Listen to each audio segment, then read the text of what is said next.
Welcome to our lecture series on financial institutions. Today, we will talk about the diverse world of banks. Let's begin. Banks are crucial financial institutions that accept deposits, provide loans, and offer a wide range of financial services to individuals, businesses, and governments. They play a vital role in economic stability and growth by facilitating the efficient flow of funds. Banks can be categorized based on their primary purpose and the clientele they serve, including retail, commercial, investment, and central banks. Retail banks primarily serve individual consumers, offering essential services like checking and savings accounts, personal loans, credit cards, and mortgages. Their revenue largely comes from interest on loans and various service fees. These banks have embraced technology, utilizing mobile banking apps and ATMs to enhance customer convenience. Examples include major institutions like Bank of America, Wells Fargo, and Chase Bank in the US, and global players like HSBC and Santander. Commercial banks, on the other hand, cater to businesses and corporations. They provide crucial services such as business loans, lines of credit, payroll services, and commercial mortgages. These services help businesses manage working capital and secure financing for expansion.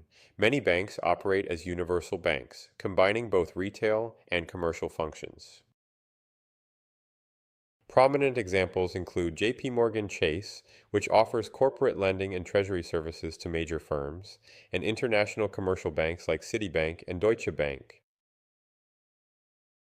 Credit unions are unique as member-owned nonprofit financial cooperatives. They offer similar services to retail banks but typically provide higher savings rates and lower loan rates. Profits are returned to members as dividends or better terms, emphasizing community service and financial education. Examples include Navy Federal Credit Union and State Employees Credit Union. Savings and loan associations, also known as thrift institutions, historically focused on accepting savings deposits and providing mortgage loans. Their primary goal was to promote home ownership and community development. Saving and loan associations played a vital role in the post-World War II U.S. housing boom by offering long-term fixed-rate mortgages. However, institutions like Washington Mutual faced challenges, notably during the 2008 financial crisis. Today, institutions such as Flagstar Bank and New York Community Bank continue this tradition of thrift banking. Development banks are formed to promote economic development, particularly in emerging markets. They provide long-term financing for projects that may not attract private investment. These banks fund infrastructure, agriculture, industry, and social programs, often partnering with governments and private entities to achieve sustainable growth.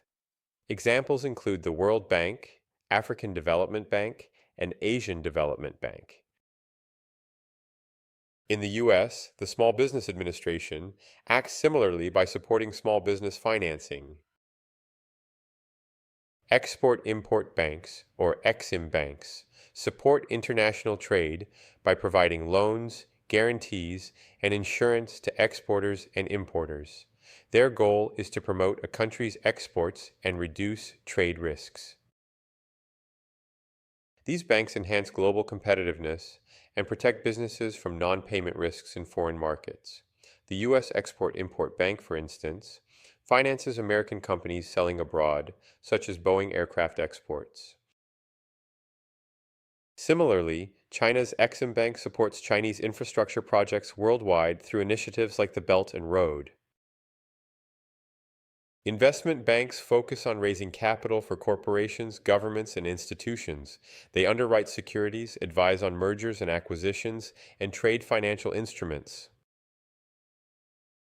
They also run proprietary trading desks and wealth management divisions for high net worth clients.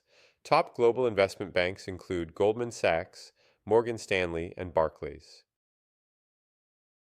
When a company like Tesla issues new shares or debt, investment banks structure and sell those securities to investors. Central banks are government institutions that manage a country's currency, money supply, and interest rates to promote economic stability. They act as the bank of banks and regulate the financial system. Central banks also serve as lenders of last resort during crises, as seen with the U.S. Federal Reserve during the 2008 and 2020 periods, providing liquidity to stabilize markets. The U.S. Federal Reserve sets monetary policy through tools like the federal funds rate and open market operations. Other key central banks include the European Central Bank, the Bank of England, and the People's Bank of China. In summary, banks are fundamental to the global economy, each type fulfilling distinct roles from individual savings to international trade and monetary policy. Understanding these institutions is key to comprehending the broader financial landscape. Thank you for watching our lecture on financial institutions focusing on banks. See you at the next lecture.